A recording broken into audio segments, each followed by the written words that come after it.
everyone. I'm Kendria. I need you to go like, follow, and subscribe Soul Productions.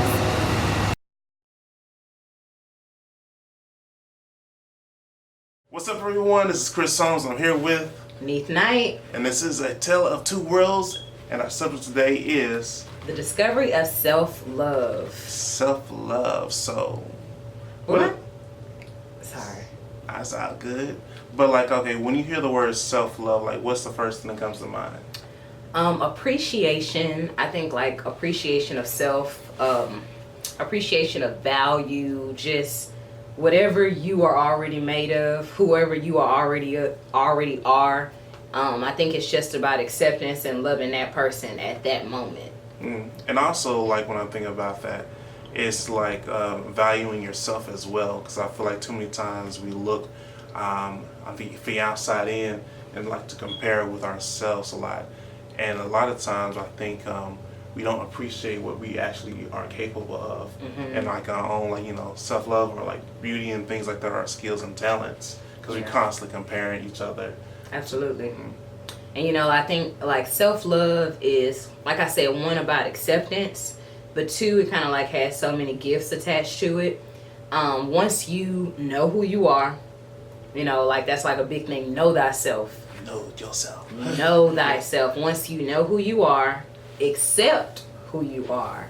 And then recognize there's only one of you. I know that's like something I try to explain to myself all the time. Like, it's like a constant battle too, because when you have so many different things telling you this and all that, conform, be this, look this way, and then you just have to remind yourself there's only one Chris Holmes. Yeah, and I can be the best version of myself. I don't need to be the other version. There's only one Neath Knight, and if I don't be my full 100% self, then I'm actually hindering what the world has to offer, Yeah, or better yet, you're pretty much shortcoming yourself, or you're letting your own self down. Yep. Because you can only be the best version of yourself, but once you try to be someone else, it's not the same. And let's be honest, people can really sniff it out real quick.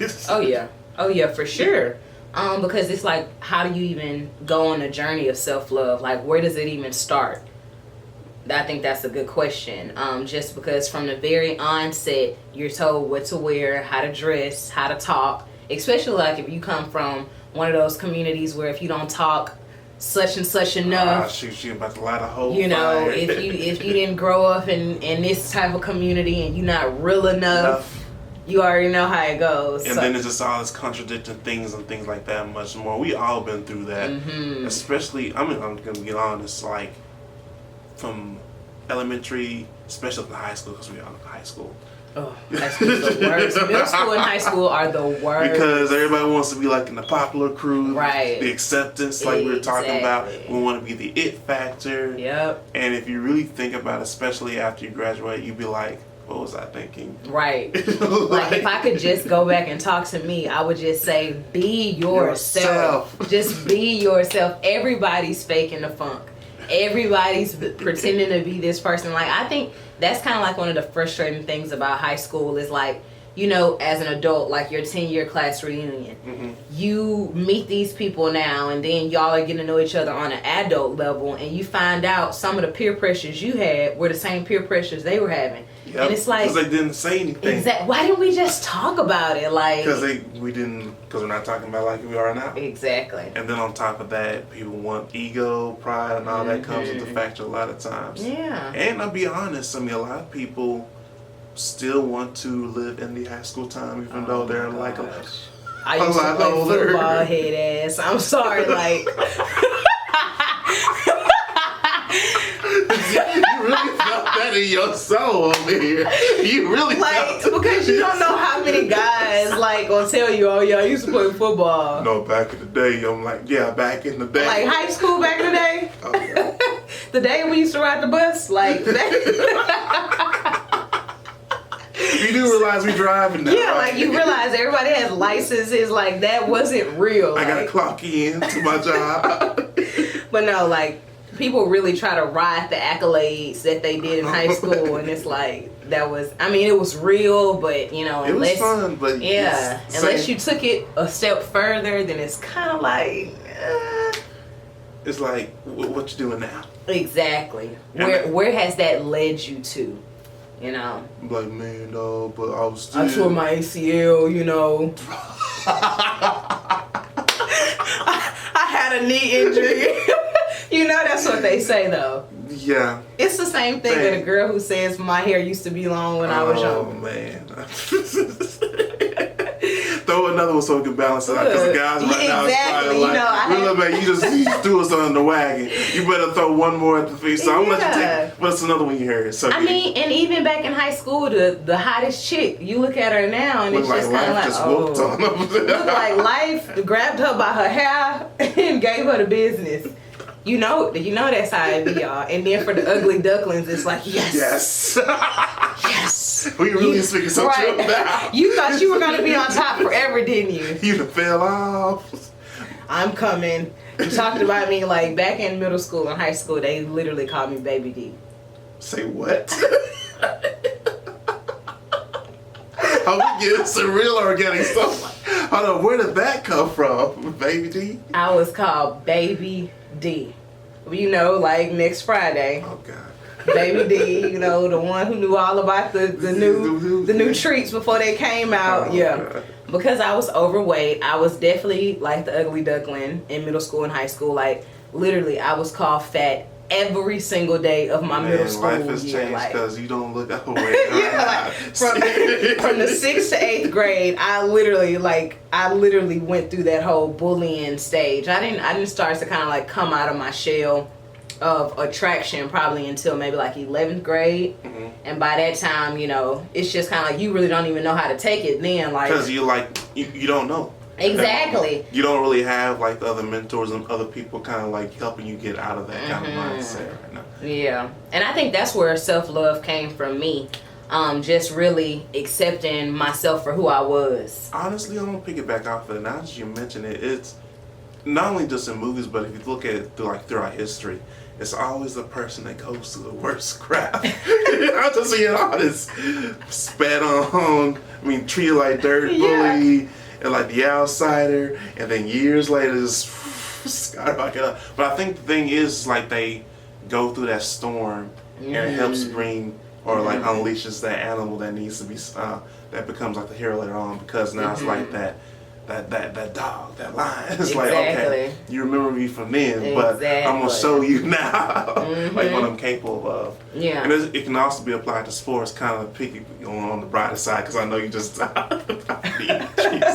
but we see it all the time when it comes to sports too. It's like the underdog story and the overcoming and things like that. But if you apply that to like real life situations all the time, it really is about overcoming and keep going forward and never giving up. And then you get more appreciation for yourself. Because I feel like, I'm going to throw this one in now. I'm going to let you take the lead on this one. People that are just giving everything, I don't think they don't last long in the fight. What do you mean giving everything? It's like everything's handled like they don't really go through any kind of struggle. Oh, yeah. And it's not just financial. It's, just everything's given to them. But like when life hits them in the jaw for the first time, they just, I'm not ready. Yeah. They wasn't ready. Exactly. They weren't really like, right now, I just graduated. You know, I just graduated in May. And I'm going through that transition period of leaving where I am now and moving back to Houston and like kind of like restarting everything that I have here. So it's kind of like turbulent, having to drive back and forth from my town to my city. You know exactly how it is. On this. Exactly. Like you already know how it is, having to find work, and you still pay bills in this city, but then you're trying to live in this city. It sounds like some turbulence. Yeah, it's definitely a turbulent season. And, I was talking to my dad, and he was just kind of like, I'm so sorry, it just sounds like stuff isn't going the way you wanted it to. But for people like us who understand, one, you got to pay your dues. To get to where you want, you got to pay your dues. And then secondly, typically when people were on their biggest breakthrough, things fell through right before. Like, why me? Yeah, like, why me? And it's, if you don't persevere through that last storm. It's like the last, like, oh, if you really want this. Exactly. Boom. So a lot of times I'm like going through the motions and, things might be falling on top of my head metaphorically, but I just think to myself, like, I'm gonna be a millionaire, so none of this stuff is really phasing me. Like, yeah, but nobody's gonna be like, watch out. Exactly. Instead, they're like, you may, fam, They'll figure it out. Exactly. Like, you didn't warn me? No. Right. Right. And that's how people are in life. And, you know, I just go with emotions. And I just go through it all. But I think when you have learned about self-love, when you do love yourself and you know everything that you bring to the table, and it's just a matter of time. You know, that's how I look at life. It's just a matter of time. Basquiat went from sleeping on the street to, in one day, his paintings were worth millions. Exactly. So all it takes is one day. Oh man, that's some, because you'd be surprised. It applies to everybody. It's like, you want something so bad, but are you willing to go through like the heavy dues, like being homeless, like Sleeping in people your car. Sleep in your car. And a lot of people are like, oh, I don't want to go through that. Well, you want this. Exactly. But you don't want to go through that, so you just want to skip all the pain into, you know, paying your dues and much more to actually help you build to the person that you should or want to become. But you just want to skip it and have it and just give it to you. Which goes back to what I was saying, like, people that are given things all the time, and when life punches them in the jaw, they're like, they're out. Exactly. They're not getting back up. They don't have an appreciation for it. You know, I had this thing that I say, it's different from when you saved up money to purchase your first car and when your parents bought you your first car. Yeah, because if they got your car, you're going to ram that thing in a ditch. Yeah, I mean, you're going to have at least one car accident within the first year. Like, let's just be honest. My parents bought my car, and I had a car accident within the first year. And I even look on Facebook at some of my cousins and family members and friends, and it's just like, I'm so glad the Lord spared my baby, and I'm just kind of like, oh, got in that first car accident, didn't you? Yeah, driving like a... wood because I have yet to get on these vehicles. Well, that's just it. Like, if you worked hard for your very first vehicle, if you put your money in it, it's a different type of appreciation. Especially in Houston. Exactly. I am saying that now. Exactly. Because you gotta drop like, look, I'm giving this, don't touch me. Exactly. I'm like, no, get your feet right, no. From the outside and take, because you appreciate it. Exactly. Like my car I was on my way to work one morning. I have to be to work at 7:30. So because it's in Houston, I get up, leaving at 5:30 just because it's, well, weekday traffic, you already know how it goes. I'm not trying to have any mishaps. Car doesn't start. I'm just kind of like, no, not today. Like, why today? So I go through a series of phone calls. Either way, I had to get to work, and I ended up Ubering. Like, it was an expensive Uber. You were like, I don't want to pay this. I don't want to pay this. But I'm going to lose a lot more money if I don't show up than if I just, you know, eat the L. You know, sometimes you just got to take the L because, again, we're going to be millionaires. What's this money to us in the long run? Yeah, then you go just laugh at us like, remember when do you remember that day I was crying about such and such money, and, you know, now we spend it on, you know, in 30 minutes. Yeah. So, you know, I finally was able to get to Houston, and I was able to use my grandmother's vehicle. My dad let me use my grandmother's vehicle until I figured out what was going on with my car. Well, a friend of mine wanted to use my grandmother's vehicle, like, you know, can I drive it? And I was like, nah.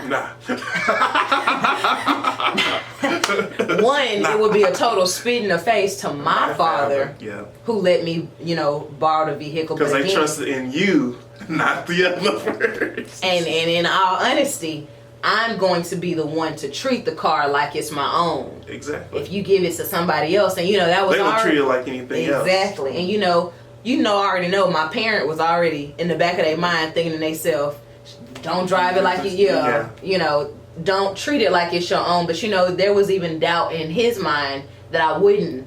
Because anytime you let somebody borrow your stuff. Yeah, imagine if you let somebody borrow your camera. It's like, that ain't happening.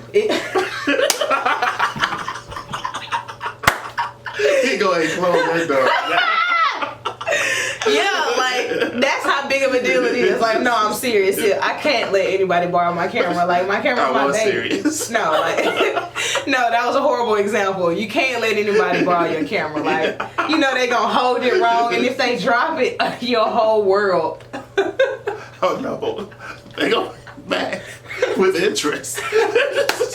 You cost me money now. Exactly. You know, things like a car, your camera, things that make you money, you can't just lend them out, you know, that easily. But basically, I say all that to say, I understood that the person that was looking to use the vehicle hadn't worked for it. Mm-hmm. And they wouldn't have been able to appreciate it the way I would have been, or my dad. So just, excuse me, everything in life, it's just kind of like when you put boots on the ground and when you give it everything, it's harder to let it go. And I think that's why the ugly duckling. Yeah.